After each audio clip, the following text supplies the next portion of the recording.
잘 알려진 인물은 아닌데 이제부터 조국혁신당 내부 얘기를 좀 해보겠습니다. 그 조국혁신당 의원들이 당내 상황비위 사건을 수습할 비상대책위원장으로 조국 원장을 추천하기로 했습니다. 그런데 오늘 법사위에서는 갑자기 이 조국혁신당의 성비위 사건 얘기가 소환이 됐습니다. 상대당 제1야당에 판사를 선임해 주지 않는 이런 국가가 어디 있습니까? 이게 이러고도 더불어민주당이라고 할 수 있습니까? 그래서 저희가 나홀로 독재당이라고 하는 겁니다. 나홀로 독재당. 혼자서 다 해드세요. 박은정 의원님, 조국 혁신당 성추행 문제나 똑바로 하고 여기 오세요. 법사위 와 있을 자격 있습니까? 예. 그러니까 성추행당 의원 여기 와 있을 자신 있습니까? 그러니까 그쪽이든 이쪽이든 남의 의원들의 자격에 대해서 왈가왈부하지 마시라고요. 경고해 주세요.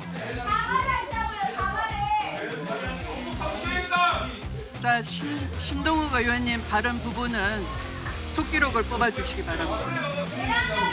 저희가 발언에 대해서 누가 그러면 전부도 잘하시고 일단 협박도 잘하시잖아요. 왜 저런 건 가만둡니까?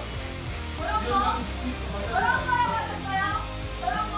그런 행위를 잘하는 거예요.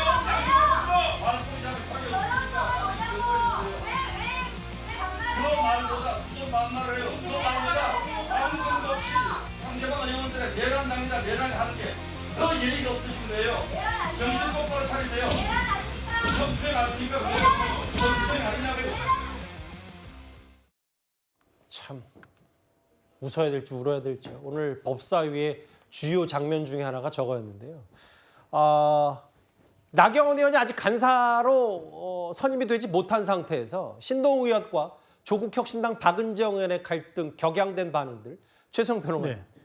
내란당 아니냐, 성추행당 아니냐, 막판에는 저렇게 말싸움이 됐어요? 근데 저는 보면서 제일 흥미롭게 봤던 건 추미애 위원장의 그 강성인데 아주 곤혹스러운 표정을 짓는 게 제가 보기에 가장 아주 오늘 하이라이트 같아요. 그러니까 이거 어떻게 해야 하지 하는 표정이 눈에 역력한데 저는 이렇게 봅니다. 그 신동욱 의원이 이제 아마 이렇게 문제를 삼았던 이유는 그 사실 추미애 의원이 원래 이 여야 간사협의는 상대당이 간사로 내정한 사람은 그냥 추인해 주는 게 위원회 관련데 그걸 안 한 거거든요. 그런데 그 과정에서 당시에 박은정 의원이 사실상 좀 도발을 해가지고 국민의힘 의원들을 조금 이제 자극시킨 게 있었죠. 그러다 보니까 그러면 그 당에는 박은정 의원도 검사 출신이고 현 변호사인데 자 그렇다면 그 당에는 이런 성추문 같은 이런 중대한 비위 의혹이 있는데 왜 그런 거는 스스로 얘기 안 하고 남의 일에 이렇게 참견하느냐고 끼어드니까 이제 박은정 의원이 빨끈한 거죠. 그런데 저는 박은정 의원이 법률가인데 내란당 아니냐고 하는 게 아마 자극했던 것 같아요. 왜냐하면 지금 내란 혐의로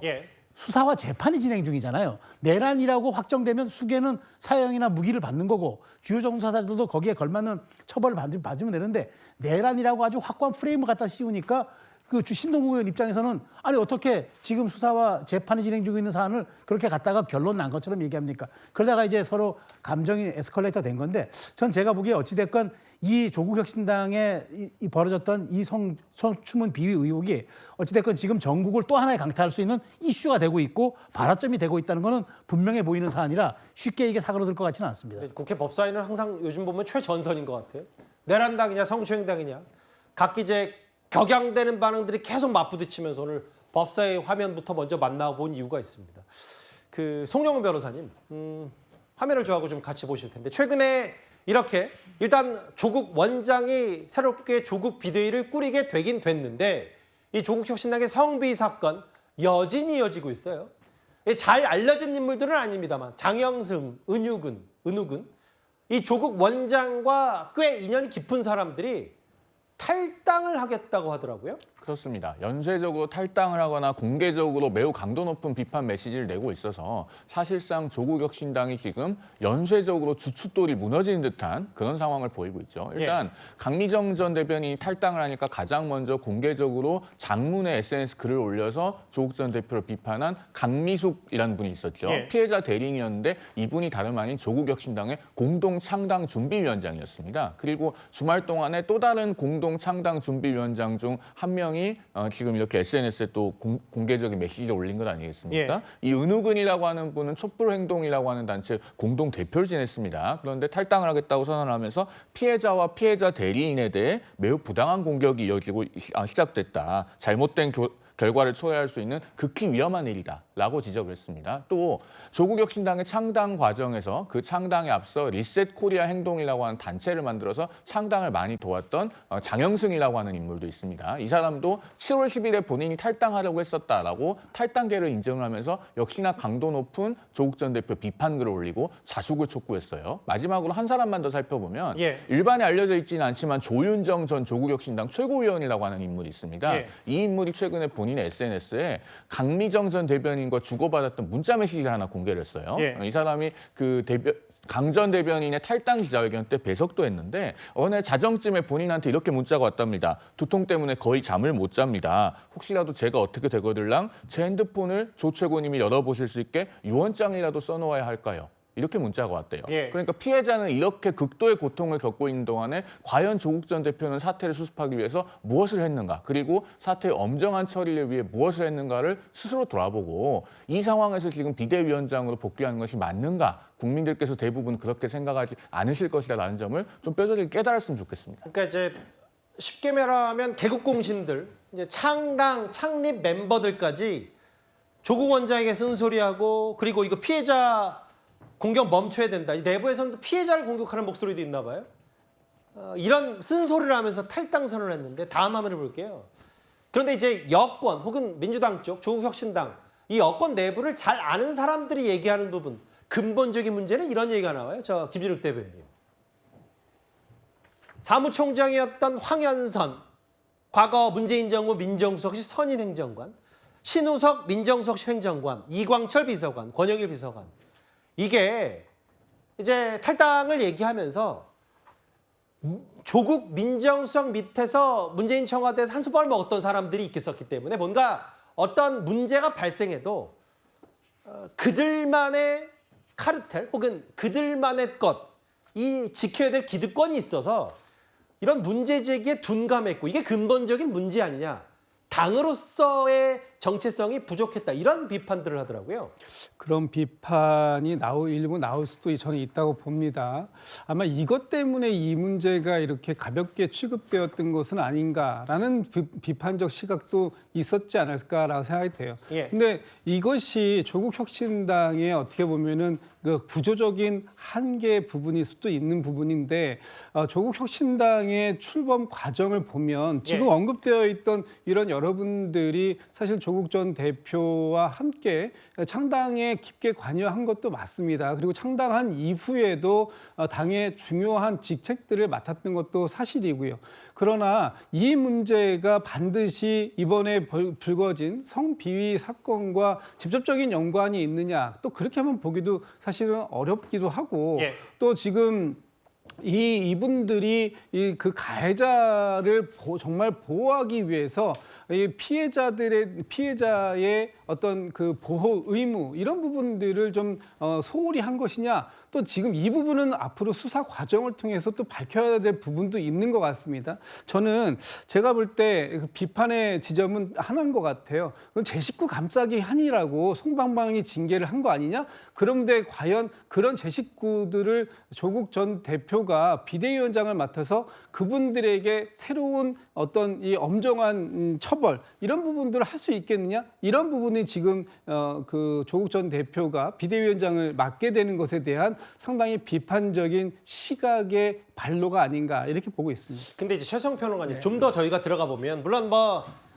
조국 원장을 잘 아는 이 사람의 얘기는, 당의 현재 얘기는 믿을 수 있는 소수의 사람들과 만든 스타트업 정당이라고 했는데, 특히 저도 기억에 기억에 남는 게요. 지난 주말에 황현선 전 사무총장직 물러나서 뭐라 그랬냐면, 이거 조국 원장에게 너무 비난의 화살을 쏘지 말라라고 했던 게, 이런 민정수석실 내에 조국 민정수석을 꼭지점으로 해서 이렇게 위계질서가 확 잡혀있기 때문에 그걸 그대로 조국 혁신당이 가져왔던, 이런 구조적 문제가 있는 거 아니냐 이번 성비 사건 이런 분석도 있어요. 그러니까 지금 장영선 전 대표는 스타트업 정당이라는 약간 경제학적 용어를 썼지만 저는 한마디로 얘기하면 1인 정당의 한계를 극명하게 노정시켰다. 예. 그러니까 1인 정당이라 하면 그 1인을 둘러싼 이른바 이너서클들이 결국에는 모든 것들을 의사결정하고 하기 때문에 정당으로서의 기본적 기능, 그러니까 정당의 의사결정 구조와 정당 내부의 그 소통뿐만 아니라 정당 외부의 모습들, 그러면 그 외형적 모습들은 어떻게 각 시도당으로부터 뿌리를 내릴 것인고 그것이 또 다른 그러니까 여권의 한 축인 민주당의 일종의 외곽 변수로서 또 어떻게 자리매김할 건지 이런 데 대한 어떤 고민이 없고 이런 데 대한 방향성이 없기 때문에 예. 결국 지속 가능한 정당이 되기보다는 1인 정당으로서 이너서클 중심으로 돌아가는 기본적 한계를 노정할 수밖에 없었다. 자, 그렇다면 앞으로 조국 혁신당이 어떤 식의 비대위를 구성하고 새로운 또 대표를 내놓고 이걸 떠나서 그 조국 혁신당이 보여줄 수 있는 비전과 그 가능성에 대해서는 예. 많은 국민들이 동의할 수 없는 지점들이 너무 많고 너무 빈약하기 때문에 그런 것들에 대한 보완이 정당으로서의 기능이 우선하는 거지 저렇게 말하자면 이너서클들이 이끌어가는 그 소수의 집단이 과연 그게 대의민주주의에 부합하는 정당인가 질문을 던지고 있는 거죠. 창립 멤버들, 개국 공신들도 탈당을 하고 있기 때문에 근데 이런 부분도 있죠. 실제로 피해자 측은 이른바 조국 비대위를 반대했었습니다. 조국 전 대표께도 여타 다른 입장은 듣지 못했습니다. 그래서 말씀하시지 않는 이 침묵도 제가 해석해야 될 메시지라고 생각을 합니다. 조국혁신당 의원 다수는 조국혁신당 비대위원장으로 조국혁신정책연구원장을 당무위원회에 추천하기로 하였습니다. 비대위원회는 당 내외의 역량을 모아 신뢰를 회복하고 혁신을 실현할 것입니다. 창당 추심으로 다시 시작하겠습니다. 저희들이 공식적으로 전달받은 바는 없는데 한번 확인을 해보고요.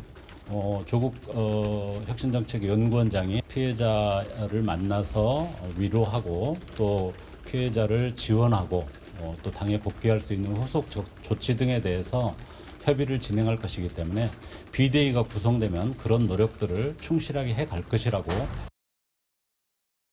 피해자 측이 이제 조국 비대위 체제를 좀 부정적으로 본다는 건 사실 많은 언론을 통해서 전해졌었는데 공식적으로는 연락을 못 받았다고 어제 얘기했어요. 장현주 변호사님.